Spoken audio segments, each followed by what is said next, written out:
हूं आपका दोस्त, आपका होस्ट आर के, और आप देख रहे हैं आर के ट्रेडिंग। दोस्तों, तारीख है 28 अक्टूबर 2021 और यहां पर बात कर रहा हूं मार्केट की गिरावट पर।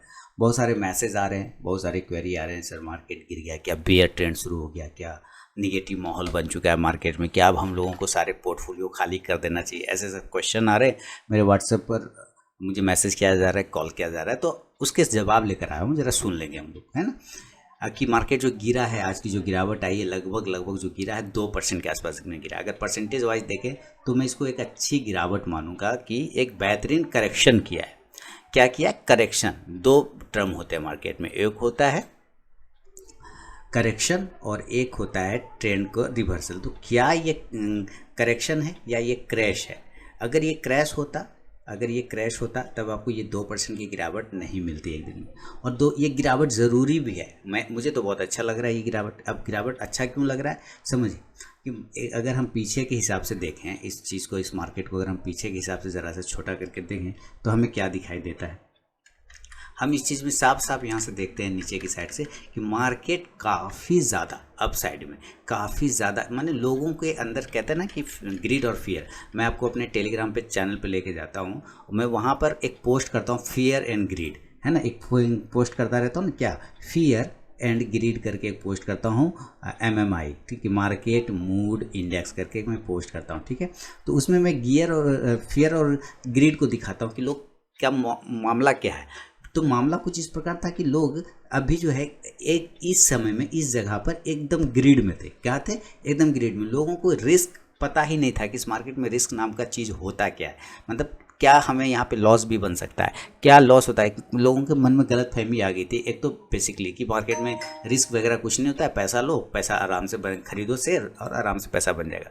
तो वो जो चीज़ है ना, वो मार्केट को एक्चुअली वो सही करना था। वो आज करता या कल करता, उस चीज़ को मार्केट को बताना था कि भाई वो ऐसा नहीं होता है, आपको यहाँ पे लॉस और भी लेना पड़ेगा और प्रॉफिट भी आपको देना होगा। यानी मैं आपको प्रॉफिट दूंगा, लॉस भी आपको लेना होगा, दोनों ही चीज़ आपको लेना होगा। अब यहाँ पे कुछ टेक्निकल चीज़ है, समझिए कि यहाँ से स्टॉक्स ने जो एक, मैं यहाँ पे गोल गोल पॉइंट बना के आपको दिखा रहा हूँ, ये सारे पॉइंट है, ये मार्केबल पॉइंट है, ये आपको पॉइंट हमेशा याद रखने होंगे। इसने ट्रेंड एक्चुअली यहीं से बदल दिया था, है ना। इसने ट्रेंड इसी जगह से बदल दिया था लगभग 18 तारीख को, 18 अक्टूबर को इसने एक सिग्नल दे दिया था कि ये कहीं ना कहीं ट्रेंड को चेंज करने वाला है। तो जो मैं निफ्टी एनालिसिस और बैंक निफ्टी एनालिसिस करके बताता हूँ, मैंने वहाँ पर उस दिन पूरा बोला हुआ था कि ये कंफ्यूज है ना। मैंने क्या कहा था उस दिन 18 अक्टूबर का वीडियो अगर आप देखेंगे बैंक निफ्टी और निफ्टी वाला, तो निफ्टी वाले मैंने कहा था कि ये कंफ्यूज है, मार्केट क्या है अभी कंफ्यूज है कि ये कहाँ जाना चाहता है। तो मैंने कहा था कि कन्फ्यूजन क्लियर कैसे होगा। तो कन्फ्यूजन क्लियर होगा इस तरह से कि अगर इसके हाई के ऊपर निकल जाएगा तो कन्फ्यूजन क्लियर हो जाएगा कि और ये तेज़ी जाना चाहता है। इसके ऊपर अगर ये क्लोज कर देगा, तो अगर इसके नीचे क्लोज कर देगा तो ये क्लियर इंडिकेशन दे देगा कि हमको नीचे जाना है। तो अगले ही दिन 19 तारीख को, ठीक है, 19 तारीख को इसने क्या किया था, इस डोजी के नीचे में आप देख रहे हैं जो छोटा सा आपको मक्खी जैसा दिख रहा होगा, मच्छर जैसा दिख रहा होगा, इस कैंडल के नीचे इसने अगले दिन क्लोजिंग कर दिया। अगले दिन क्लोजिंग किया तो ये दोनों चीज़ कहीं ना कहीं हमें सिग्नल आराम से दे रहा था कि हम नीचे की साइड में जाने वाले। लेकिन मैं ये भी आपको बोल रहा था कि हम तब तक ख़राब नहीं होंगे जब तक हम 18,000 के ऊपर बने हुए। हम 18,000 के ऊपर जब तक बने हमें टेंशन नहीं, लेकिन 18,000 के नीचे गिरने पर हमें 150-200 पॉइंट की गिरावट आराम से मिलेगी, जो आपको 17,900 तक लेके जा सकता है, 17,800 तक भी लेके आ सकता है। तो आज अगर आप देखेंगे तो 17,857 के आसपास की क्लोजिंग कर रहा है। इसका मतलब क्या है कि कल का क्लोजिंग से अगर हम देखें तो मार्केट कितने पॉइंट गिर गया। कल की क्लोजिंग कितनी थी? कल का प्रीवियस क्लोजिंग था 18,210, आज की क्लोजिंग है 18,557। तो अगर हम पॉइंट वाइज निकालते हैं तो कितने पॉइंट का है हमें ये समझते हैं, ठीक है। मैं यहाँ पे कैलकुलेटर निकालता हूँ और फिर समझते हैं। देखिए, और यहाँ से निकाल दिया, यहाँ से मैं चेंज कर लूँ पहले कैंडल, या अब ये मैंने कैलकुलेटर निकाल लिया। तो कल था 18,210, 18,210, आज है 17,850 मान लेते हैं, 857 है। तो कुल मिला के 360 पॉइंट की गिरावट आया। कितना? 360 पॉइंट का। और इसके पीछे का रीज़न क्या है? इसके पीछे का सिर्फ एक और एक रीज़न है कि हमारा मार्केट काफ़ी ऊपर चढ़ चुका था, यानी कि काफ़ी ज़्यादा हायर जोन पे था, तो प्रॉफिट बुकिंग होगा। प्रॉफिट बुकिंग आज से नहीं हो रहा है, प्रॉफिट बुकिंग 18 तारीख से ही स्टार्ट हो चुका था, एक्चुअली 19 तारीख से, और ये आगे भी रह सकता है। तो ये जितने प्रॉफिट बुक किए यहाँ पे लोगों को, फिर आप कहेंगे कि तो ये ग्रीन कैंडल जो बना है, जी हाँ बिल्कुल, जिन लोगों को ये लग रहा था कि अब 18,000, इसने जब प्रॉफिट बुक करते हुए नीचे आया सेलिंग करते हुए, तो 18,000 का एक इंपॉर्टेंट लेवल को टच किया था और वहाँ से बाउंस कर गया। तो बाजार में एक व्यू था कि 18,000 का इंपॉर्टेंट लेवल को अगर इसने नहीं तोड़ा तो मार्केट फिर यहाँ से ट्रेंड को रिवर्ट करके ऊपर लेके चला जाएगा। तो ये जो ग्रीन कैंडल है ना, उसी का सिग्नल है ये ग्रीन कैंडल, कि ये अब 18,000 को नहीं ब्रेक करा तो हम बाय कर लेते हैं, पॉजिटिव हो जाते हैं। तो अगले दिन इसने क्या किया, इस यहाँ पर पॉजिटिव कैंडल बनाया। लेकिन अगर ये ओरिजिनल होता, अगर ये ओरिजिनल बाइंग होती, तो सिंपल था कि हमें इस ग्रीन कैंडल के ऊपर क्लोजिंग चाहिए होता। क्या? इस ग्रीन कैंडल के ऊपर। अगर ये ग्रीन कैंडल के ऊपर क्लोज करता तो सिग्नल मिल जाता कि हाँ अब ये ट्रेंड रिवर्ट करके राउंडिंग बॉटम बनाते हुए ऐसे जा सकता है। मैंने ये बात साफ बोला था अपने वीडियो में कि ये अभी अगर नीचे के लेवल, इस ग्रीन कैंडल के नीचे अगर आ जाएगा तो आपको गिरावट बड़ी बनेगी। तो वही चीज़ आज यहाँ पे हुआ। साथ ही इसका सबसे बड़ा रीज़न जो है वो है एफआई का सेलिंग। मैं आपको पूरा ओवरव्यू दिखाता हूँ तो आपको यहाँ से पता चल जाएगा सारे डेटा कि एफआई जो है ना, एफआई का परचेस कितना है और एफआई का सेल कितना है। देखिए परचेस है, ये कल तक का डेटा है, 27 अक्टूबर तक का डेटा है, तो अभी डेटा आने में भी टाइम लगेगा, करेंट डेटा कि आज कितनी स्थिति है। तो यहाँ पर क्या हुआ है कि 66,187 करोड़ का टोटल इसने बाइंग किया, परचेज। सेलिंग कितना किया? 80,794। तो टोटल 14,600 करोड़ का सिर्फ सेलिंग ही किया। नेट सेल कितना किया? 14,600 करोड़ का। अगर आप यहाँ पे अगर सेलिंग ज़्यादा देख रहे हैं, इसका मतलब क्या है कि वो कहीं तो कर रहा है कुछ मामला, तो वो सेलिंग के वजह से आपको ये मार्केट में बड़ी गिरावट मिली। और ये गिरावट क्या आगे रह सकती है, क्या नहीं रह सकता है, ये इस चीज़ को समझते हैं। ये सारे इंडेक्स देख रहे हैं आप, जितने इंडेक्स है सब आपको रेड निशान में नज़र आ रहा होगा, सारे लाल निशान में नज़र आ रहा होगा। और यहाँ पे जो चार्ट लगा हुआ है, यहाँ पे निफ्टी का चार्ट लगा हुआ है, मैं आपको यहाँ पे चार्ट दिखाता हूँ जरा। ये निफ्टी का चार्ट है, देखिए ध्यान से, ये निफ्टी का चार्ट है, ये बैंक निफ्टी का चार्ट है, और ये फार्मा का चार्ट है। चूँकि मैं फॉलो करता हूँ निफ्टी, फार्मा, आईटी, बैंक और निफ्टी, ये चार मेरे इंपॉर्टेंट पैरामीटर होते हैं मार्केट को ऑब्जर्व करने का, कि अगर ये चार इंडेक्स आपके सही काम करें, निफ्टी, फार्मा और आईटी, और साथ में अगर आप मेटल जोड़ते हैं, इसलिए मैं निफ्टी, फार्मा, मेटल का वीडियो क्यों बनाता हूँ, आप लोगों को मैं बार बोलता हूँ, ये वो इंडेक्स है जो मार्केट डिपेंड करता है उसके ऊपर, आपको उस इंडेक्स को ध्यान रखना। तो ये सारे इंडेक्स क्या हमें बता रहे थे? देखिए ये सारे इंडेक्स हमें ये बता रहे थे कि ये जो येलो लाइन देख रहे हैं ना, ये येलो लाइन एक तरह का समझ जाइए इसका लक्ष्मण रेखा है। अगर इसके ऊपर ये चला जाता है तो ये हमारे लिए रिजेक्शन पॉइंट आ जाएगा, यानी कि अब मार्केट काफ़ी ऊपर चढ़ चुका है, वहाँ से करेक्शन आना है। ठीक वही स्थिति यहाँ पे दिखाई दिया हमारा। यहाँ पर आपको पता होगा कि इंडिया विक्स, आप लोगों ने इंडिया विक्स जानते होंगे, इंडिया विक्स भी काफ़ी स्थिति खराब हो गई थी, काफ़ी ऊपर की साइड में भाग गया था इंडिया विक्स, जिसके वजह से जो है आपको मार्केट में गिरावट देखने को मिला। तो इंडिया विक्स जो करंट सिनेरियो में अगर हम बात करें, इंडिया विक्स में अगर हम करंट सिनेरियो की बात करें, तो आज कुछ गिरावट की वजह से थोड़ा सा वो शांत हुआ, नहीं तो इस हिसाब से वो भाग रहा था काफ़ी तेज़ी से कि मार्केट मैंने कब किस वक्त क्रैश होता पता नहीं। तो ये जो 360 पॉइंट का गिरावट है, ये नेचुरल है, ये आना है, ये आएगा, कोई दिक्कत नहीं। लेकिन अब सवाल है कि 18,000 कितना जो इंपॉर्टेंट लेवल की बात कर रहे थे हम लोग कि 18,000 के नीचे जाने पे कमज़ोर हो जाएगा, तो उस कंडीशन में क्या करें? क्लोज तो कर गए हम 17,850। तो अब अभी इसके पास क्या सिनेरियो, ये देखिए यहाँ से वापस उसी पॉइंट पे आ गया जहाँ पे मैंने मार्क किया हुआ था पहले। यानी कि अगर इस पॉइंट के पास 17,800 को अगर ये तोड़ दिया, टच तो आज कर ही दिया था 17,800 को अगर ये तोड़ दिया, तो ये सीधे आपको यहाँ से 200 पॉइंट आप एकदम पुट लेके बैठ जाइए, 200 पॉइंट आपको 17,600 का मिल जाएगा। लेकिन कब? जब ये 17,800 को तोड़ेगा नीचे उसके, तो 17,600, हाँ फिर 17,600 पर हम नहीं ख़राब नहीं होंगे, फिर यहाँ से हमें बहुत ही अच्छा सपोर्ट है, ये हमारा बहुत तगड़ा सपोर्ट है 17,600। मार्केट ऐसे कुछ भी हो सकता है, लेकिन हम एक चार्ट और डेटा के हिसाब से बात करें तो ये 17,600 हमारा बहुत ही अच्छा सपोर्ट है। अगर आप इसका ओपन इंटरेस्ट भी देखते हैं तो आपको मैं यहाँ पे ओपन इंटरेस्ट भी दिखा देता हूँ। राइट क्लिक करके इस पर हमें मुझे ओपन चेन ऑप्शन चेन लगाना होगा निफ्टी का, और आपके सामने में आ जाएगा डेटा। तो देखिए यहाँ पे आ गया हमारा डेटा।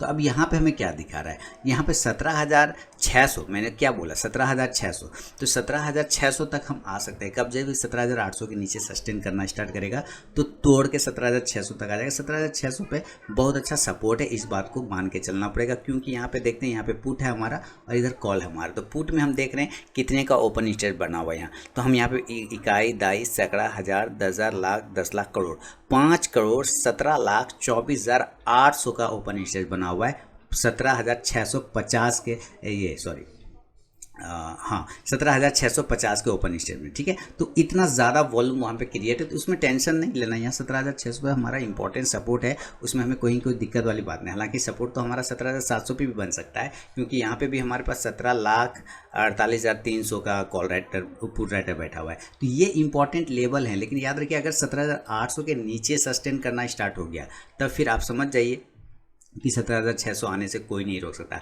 RSI 50 के नीचे चला गया, ये ऑलरेडी कमज़ोर है। और मैंने अपने बैंक निफ्टी वाले वीडियो में भी बताया था कि MACD हमें अभी भी निफ्टी में निगेटिव सिग्नल दे रहा है। मैंने कल भी बताया था, अगर जिन लोग मेरे फॉलो करते हैं बाजार हाट न्यूज़ पे वो वीडियो पोस्ट करता हूँ, तो मैंने उसमें साफ ही बोला था कि हमारा जो लीडिंग इंडिकेटर है MACD वो अभी भी हमें निगेटिव सिग्नल दे रहा है, वो ऊपर जाने का मूड हमें नहीं दिखा रहा है। मैं यहाँ पे आपको MACD लगा के दिखाता हूँ, ये देखिए MACD। तो MACD कल से MACD जो है यही, यानी कि लगभग 14 तारीख से ही सिग्नल दे रहा था कि ये सही मूड में नहीं है, ये निगेटिव मूड में, लेकिन लोग फिर भी 14 के बाद भी बाइंग में लगे हुए थे। तो यहाँ से अगर आप देखिए फॉलो करेंगे मार्केट को, अगर चीज़ों को समझेंगे, सारे चीज़ों को एक एक करके देखना, ऑब्जर्व करना स्टार्ट करेंगे हमें, तो वहाँ पे आपको कहीं कोई दिक्कत नहीं होगा। आपको अलर्ट हो जाना था 14-15 तारीख को ही अलर्ट हो जाना था कि भाई अब पुट लेने का टाइम आ गया, क्योंकि मार्केट ऊपर जा रहा है लेकिन हमारा इंडिकेटर सिग्नल ही नहीं दे रहा है, हमारा इंडिकेटर सिग्नल ही नहीं दे रहा। देखिए यहाँ पे कैसे यहाँ से मार्केट नीचे आया तो ये हमारा MACD नीचे के साइड में मैच कर गया, बिल्कुल मैच कर गया, और उसके बाद MACD ऐसे घूमा तो मार्केट ऐसे घूम रहा है, तो MACD भी ऐसे घूम रहा है। तो जब ये मार्केट ऊपर जा रहा था तो MACD को क्रॉस ओवर करके ऊपर जाना चाहिए था, क्लियर है ना। MACD को तो क्रॉस ओवर करके ऊपर निकलना चाहिए था, लेकिन ये कर क्या रहा था, ये नहीं जा रहा था, ये नहीं जा रहा था, बिल्कुल टच करके नीचे गिर जा रहा था। इसका मतलब ये सिग्नल पहले दे रहा था, यहीं पर से सिग्नल स्टार्ट कर चुका था, वो बहुत पहले सिग्नल बताने की कोशिश करता। RSI भले ही ओवर जोन में था, ये ओवरबॉट में था, वहाँ पर भी मैं बार बार इंडिकेट करता था कि ओवरबॉट में। तो यहाँ परेशानी तो है, समस्या है कि जिन्होंने अब हाइयर प्राइस पर अपना पोर्टफोलियो बनाया है वो क्या करेंगे। मेन दिक्कत तो उनके साथ है ना भाई, कि जिन्होंने हायर प्राइस पे पोर्टफोलियो बनाया। हायर प्राइस मतलब जब मार्केट टॉप बना रहा था, अभी का जो फिलहाल टॉप बनाया है, अगर उस वक्त किसी ने पोर्टफोलियो बनाया हो, पैसा लगा, तो उनकी स्थिति थोड़ी सी प्रॉब्लम में होगी। लेकिन आप डरिए नहीं, अगर आपने क्वालिटी वाले स्टॉक्स ले रखे हैं तो आपके पास अगर कैपिटल है, तो मैंने एक बार बताया भी था कि कैसे आपको अपना पोर्टफोलियो बनाना है, मेरे न्यूज़ ये चैनल पर रखा हुआ है कि कभी भी एक बार में सारा कैपिटल नहीं लगाना। मान लीजिए आपको 1,000 रुपया लगाना है, तो आप 1,000 रुपया की जगह पे आपको इसमें लगाना है कैसे 40 रुपया, उसके 400 रुपया, उसके बाद रखे रहिए आप 600 रुपया, और थोड़ा गिरावट की वेट करिए। अगर यहाँ गिरता है तो फिर 600 रुपये, बाकी फिर 400 रुपया इसमें से लग जाएगा, 300 रुपया इसमें से लगा लेंगे। फिर अगर गिरता है तो फिर गिरावट में 300 रुपया लगा लेंगे ऐसे। लेकिन अब दूसरा सवाल है कि सर आप तो 400 रुपया यहाँ लगा रहे हैं और ये ऊपर चला गया था, हाँ ऊपर चला गया तो हम इसके ऊपर फिर 300 रुपया लगाएंगे, बिल्कुल 300 ऊपर लगाएंगे, यानी कि हायर जोन पर फिर 300, वो हम कर सकते हैं। ठीक है, ये हम पिरामिड के हिसाब से चल सकते हैं ऐसे कि हर हाई पे हम पैसा लगाएंगे, कोई दिक्कत नहीं, और हर लो पर हम अपना माल काटते चले जाएंगे, ये हम कर सकते हैं पिरामिड स्ट्रैटेजी से। ठीक है, लेकिन आपको समझना होगा इस बात को कि यहाँ कोई माने डरने घबराने की बात नहीं। अगर पैसा है, कैपिटल है, तो आप अपना पोर्टफोलियो में और भी क्वालिटी स्टॉक ऐड करके चल सकते हैं। सबसे बड़ा जो परेशानी है वो है हमारा FI का डेटा, वो जो है वो सेलिंग में लगे हुए, सेलिंग में भिड़े हुए। तो भाई वो सेल कर रहा है तो हम भी सेल कर देंगे, सीधी सी बात है, वो सेल कर रहा है। आप देख रहे हैं आज का एडवांस की स्थिति देखते हैं, बढ़त वाले स्टॉक तो 382 स्टॉक मात्र रहा था, 382, और गिरावट वाला शेयर 1615 शेयर, 1615 गिरने वाला, 382 बढ़ने वाला, ये स्थिति रही।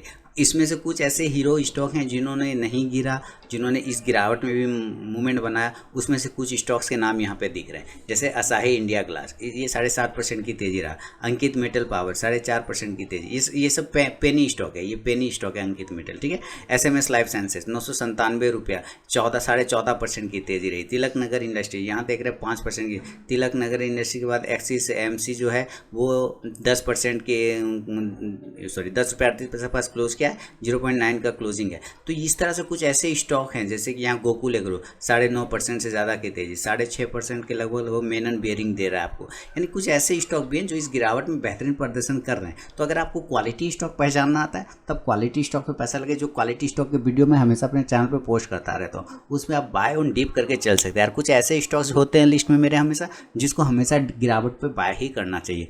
जो लोग पुराने व्यूअर उनको पता है कि मेरा एक फेवरेट स्टॉक है ना। जब भी कुछ समझ में नहीं आए क्या खरीदना है तो मैं ये खरीद लेता हूँ, सीधी सी बात है, ठीक है। जब समझ में नहीं आए क्या खरीदना है तो मैं ये खरीद लेता हूँ, चाहे वो गिरे चाहे वो उठे, उससे मुझे कोई फ़र्क नहीं पड़ता है, क्योंकि मुझे इसका चीज़ें पता है कि भाई इसका कोई मुकाबला मार्केट में नहीं है। फिलहाल वो चीज़ें अलग बात है, वो चीज़ यहाँ पे मैं सिर्फ बता रहा हूँ। तो आपको ध्यान रखना है सिर्फ इस बात का कि गिरावट से डरना नहीं, ये गिरावट होना है, नेचुरल है। जब मार्केट इतना ऊपर गया तो किसी ने नहीं पूछा क्यों गया ऊपर, है ना।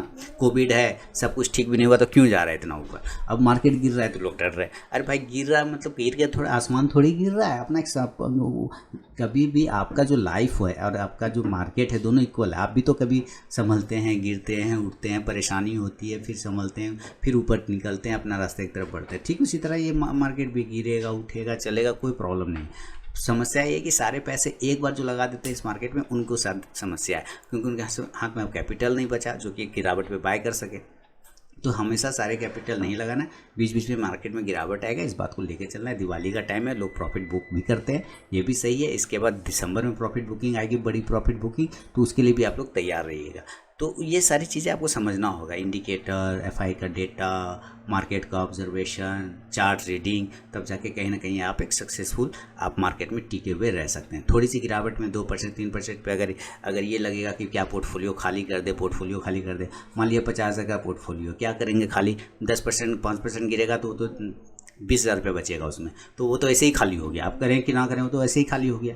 एक एग्जाम्पल दे रहा हूँ, जिनका करोड़ों का है, मान लीजिए अब लोग कहते हैं कि राकेश झुनझुनवाला ये सामान खरीद लिया, वो सामान खरीद लिया, तो भाई राकेश झुनझुनवाला ये खरीद लिया, राकेश झुनझुनवाला का गिरता भी तो ये भी तो देखो कितना गिरता। फोर्टिस में उनको करोड़ों का लॉस लगा था, फोर्टिस हेल्थ केयर में, लुपिन में उनको करोड़ों का लॉस लगा है कि नहीं लगा है। अब खाली उनके खरीदने का चीज़ पे देख के जाएंगे तो वो कुछ से कुछ खरीद लेते हैं। मान लीजिए अगर कोई लुपिन खरीद रहे हैं और लुपिन में करोड़ों का लॉस उनको लग गया, तो कहीं इस बात का जिक्र होता है कि उनको लॉस लगा है, नहीं जिक्र होता है। तो चीज़ें यहीं पे फंस जाते हैं, लोग सिर्फ एक चीज़ को देखते हैं, दूसरे पक्ष को नहीं देखते। अब ये तो देखिए, अभी कह दिए किसी ने कि भाई राकेश झुनझुनवाला ने फलना सामान खरीदा, है ना, चिलना सामान खरीदा, लोग कूद गए वहाँ पे, है ना, कूद गए, वो सारे खरीदने लगे, फिर वो नीचे आ गया, फिर फंस गए, सर जी फंस गए। तो ये प्रॉब्लम है। देखिए किसी के लेने ना लेने से अच्छा खराब नहीं होता है, वो उसके लिए अच्छा है इसलिए उसने खरीदा, वो आपके पे सूट कर रहा है कि नहीं सूट कर रहा है ये आपको जानना ज़रूरी है। तो आप अपने नेचर को पहचानिए, स्टॉक्स को पहचानिए, मार्केट को पहचानिए, तब मार्केट के साथ बने रहिए। तो फिलहाल एक गिरावट पे वीडियो था कि लोग क्वेरी कर रहे थे, मैं यही कहूँगा कि इससे डरना घबराना बिल्कुल भी नहीं है। मार्केट गिरेगा, करेक्शन होगा, एफआई भी था, सेलिंग करे, जब सेल कर रहे हैं तो खरीदेंगे भी। और वैसे भी आज एक्सपायरी था तो माल को तो काटना ही था, माल तो कटेगा ही, इसलिए उस बात की चर्चा ही नहीं कर सकते क्यों गिरा ना गिरा। हाँ एक चीज़ है, चिंता वाली बात यह है कि इसको 18,000 के लेवल को नहीं तोड़ना चाहिए था, 17,950 के लेवल को नहीं तोड़ना चाहिए था, लेकिन उसने तोड़ दिया।